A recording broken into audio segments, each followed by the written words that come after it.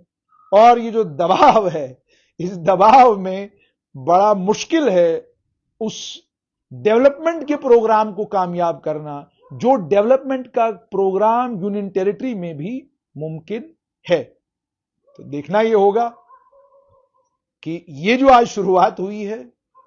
یہ حال فی الحال میں آخری ہوگی یا اس کے بعد بھی کوئی اس طرح کی شروعات ہوگی یا اس میں کوئی تبدیلی آئے گی۔ اور جیسا میں نے آپ کو کہا کہ ہندوستان میں سیاست دان ہیں اور اس ملک کی خوبصورتی یہ ہے کہ یہاں کی سیاست پوری دنیا کی سیاست سے بالکل مختلف ہے۔ آپ کسی کے دل میں اترے نہیں تو اس نے آپ کے لیے اپنے خزانے کھولے نہیں، اور آپ کسی کے دل سے اتر گئے تو وہ اپنے تمام خزانے جو ہے ان پر تالا لگا دے گا۔ تو جموں کشمیر کی سرکار چونکہ یونین ٹیریٹری کی سرکار ہے، میرا اپنا یہ ماننا ہے کہ لیفٹیننٹ گورنر کی طاقتوں کا خیال رکھتے ہوئے اور مرکز کے ساتھ جو رشتہ جموں کشمیر کا ہے اس رشتے کا خیال کرتے ہوئے اور مرکز سے ہی سب کچھ ملنا ہے، ان چیزوں کو ذہن میں رکھتے ہوئے چٹھی بھی لکھیں، پتر بھی لکھیں، ٹویٹر بھی کریں۔